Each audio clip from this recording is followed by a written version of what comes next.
భారతదేశం ఎటు పోతూ ఉంది? భారతదేశంలో ప్రజాస్వామ్యం ఉందా? ప్రజాస్వామ్యం పేరుతో అరాచకం, నియంతృత్వం కొనసాగుతూ ఉంది. అందులో భాగంగానే ఇక్కడ ముఖ్యంగా ప్రధానమంత్రి నరేంద్ర మోదీ గారు భారతదేశంలో అధికారంలో వచ్చినప్పటి నుండి తన ఆధిపత్యాన్ని, రాక్షసత్వాన్ని కొనసాగిస్తున్నారు. అతను ఉపయోగిస్తున్న ఆయుధాలు సిబిఐ, ఈడీ, ఐటీ కంపెనీలు. ఈ ఏజెన్సీస్ ప్రజలను రక్షించడానికి, ప్రజలు సక్రమ మార్గంలో నడవడానికి మాత్రమే వీళ్ళ మీద చర్యలు తీసుకుంటారు తప్ప అక్రమంగా ఏదన్నా చేస్తే వాళ్ళ మీద కేసులు పెట్టినా చర్యలు తీసుకున్న అభ్యంతరం లేదు. కానీ ఒకవేళ అలా చేయకపోయినా కూడా వాళ్ళ మీద చర్యలు తీసుకోవడం, భయపెట్టడం, భయభ్రాంతులకు గురి చేయడం, వాళ్ళను లొంగదీసుకోవడం, బీజేపీ పార్టీలో చేర్చుకోవడం, ఇలాంటి సంఘటనలు 2014లో బీజేపీ ప్రభుత్వం అధికారంలో వచ్చినప్పటి నుండి, మన ప్రధానమంత్రి నరేంద్ర మోదీ అధికారంలో ఉన్నప్పటి నుండి కొనసాగుతూనే ఉంది. ఇలాంటి చర్యలను అరికట్టకపోతే భారతదేశంలో ప్రజాస్వామ్యం అనేది ఉండదు, నియంతృత్వమే కొనసాగుతూ ఉంది. నియంతృత్వం ఇది కొనసాగుతూ ఉంటే గన ప్రజలకు స్వేచ్ఛ ఉండదు, వాళ్ళు స్వేచ్ఛగా బతకలేరు, ఎన్నో ఇబ్బందులకు గురి కావాల్సి వస్తుంది. అందులో భాగంగానే గత బుధవారం ఆమ్ ఆద్మీ పార్టీ జాతీయ కన్వీనర్ అరవింద్ కేజ్రీవాల్ను లిక్కర్ కేసులో అరెస్టు చేయడం జరిగింది. నేనంట ఈ దేశంలో ఇంకే ముఖ్యమంత్రి కానీ, ఇతర మంత్రులు కానీ, రాజకీయ నాయకులు కానీ అవినీతికి పాల్పడలేదా? నేనంతా నిజంగా అరవింద్ కేజ్రీవాల్ గారు లిక్కర్ కేసులో అవినీతికి పాల్పడ్డారు. సౌత్ గ్రూప్ నుండి ముడుపులు తీసుకున్నారు. కాకపోతే అతనికి మీకున్నంత అనుభవం లేకుంటే మీకు లొంగబడి ఉండడం రాదు కాబట్టే ఈరోజు ఈడీ అరెస్టు చేయడం, జైల్లో ఉండడం జరిగింది. అదేవిధంగా భారతదేశంలో ఒకప్పుడు ఇందిరాగాంధీ బలమైన నాయకులు ఎవరు ఉండరాదు, అందరూ వాళ్ళకు కాళ్ళు మొక్కే వాళ్ళే కావాలి, బలహీనులే కావాలని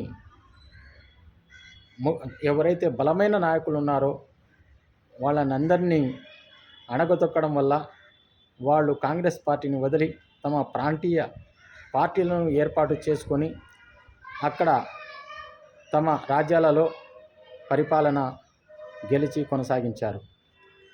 ఇప్పటికైతే ప్రాంతీయ పార్టీలే ఉండకూడదు, ప్రతిపక్షమే ఉండకూడదు అని భావించే నరేంద్ర మోదీ గారు అధికారంలో ఉన్నారు. ఎప్పుడు ఎక్కడ పడితే అక్కడ ప్రతిపక్ష నాయకులను ఈడీ ద్వారా, ఐటీ ద్వారా, లేకుంటే సిబిఐ ద్వారా కేసులు పెట్టించి వాళ్ళను లోపలకు తోయడం, లొంగదీసుకోవడం, లేకపోతే బీజేపీ పార్టీలో చేర్చుకోవడం నిరంతరాయంగా జరుగుతూ ఉంది. ఇప్పుడు ఎలా అయిపోయిందంటే నరేంద్ర మోదీ అంటే అధికారం, అధికారం అంటే నరేంద్ర మోదీ లాగా భారతదేశంలో అయిపోయింది. అబ్కీ బార్ నరేంద్ర మోదీ అంటున్నారు కానీ అబ్కీ బార్ బీజేపీ పార్టీ అని అనడం లేదు. బీజేపీ పార్టీ కూడా తన ప్రభావాన్ని కోల్పోయి కేవలం నరేంద్ర మోదీ గారే అటు పార్టీలోనూ ఇటు అధికారంలోనూ ఆధిపత్యం కొనసాగిస్తున్నారు. ఇది ఎంత మాత్రం మంచిది కాదు. బడా బడా నాయకులు, అగ్రనాయకులు, తెలివైన వాళ్ళు కూడా లొంగిపోయి అణిగి మణిగి నరేంద్ర మోదీ అడుగులకు మడుగులొత్తి కొనసాగిన వారే సక్రమంగా ఉన్నారు.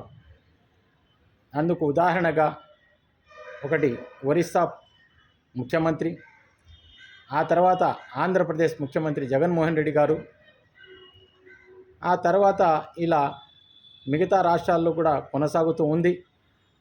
అలా కొనసాగని రాష్ట్రాలలో మహారాష్ట్రను కూడా పడగొట్టి మళ్ళా బీజేపీతో కలిసి ప్రభుత్వాన్ని ఏర్పాటు చేయడం జరిగింది. అక్కడ బలంగా ఉన్నటువంటి శివసేన, ఎన్సీపీ పార్టీలను తునాతునకలు చేసి పారేశారు. ఏ పార్టీ అయితే విడిపోయిందో ఆ పార్టీ నిజమైన శివసేన అని, ఏ పార్టీ ఎన్సీపీ విడిపోయిందో ఆ పార్టీ నిజమైన ఎన్సీపీ పార్టీ అని ఎన్నికల కమిషన్ కూడా వాళ్ళకే మద్దతు పలకడం, ఆ పార్టీ చిహ్నాలను కూడా వాళ్ళకే అందించడం, అంటే స్వతహాగా ఆ పార్టీలను స్థాపించిన వాళ్లకు ఆ పార్టీకి దూరం చేయడం జరిగింది. ఇప్పుడు నరేంద్ర మోదీ కూడా ఈ విధంగా బలోపేతమయ్యారు, ఒక రాక్షసునిలా తయారయ్యారు, ప్రాంతీయ పార్టీలను మింగేస్తున్నారు, బలమైన నాయకులను కేసులు పెట్టి అణగదొక్కుతున్నారు.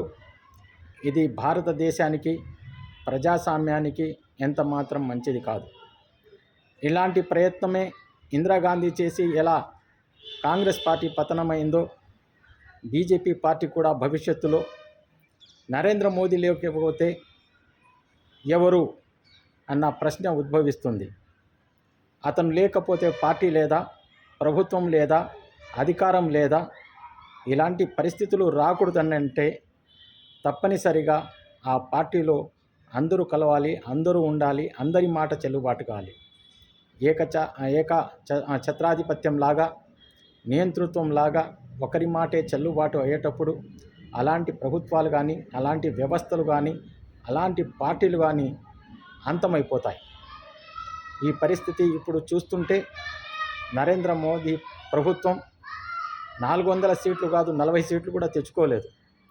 కానీ భయానో నయానో ఈవీఎంల మోసాలతోనూ గెలిచి భారత ప్రభుత్వాన్ని మళ్ళా పరిపాలించాలని, ప్రజాస్వామ్యాన్ని అంతం చేయాలని కోరుకుంటున్నారు నరేంద్ర మోదీ గారు.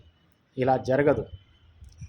కాబట్టి భారతదేశంలో ప్రజాస్వామ్యం ఉండాలి, మన రాజ్యాంగం ఉండాలి, ప్రజలు స్వేచ్ఛగా బ్రతకాలి, అందరికీ ఉపాధి కల్పించాలి అంటే రాబో 2024 సాధారణ ఎన్నికలలో బీజేపీ పార్టీని, బీజేపీకి అనుబంధంగా ఉన్నటువంటి మిగతా ప్రాంతీయ పార్టీలను కూడా చిత్తుగా ఓడించి బుద్ధి చెప్పినట్లే అది సాకారమవుతుందని భారతదేశ పౌరులందరికీ విజ్ఞప్తి చేస్తున్నాను.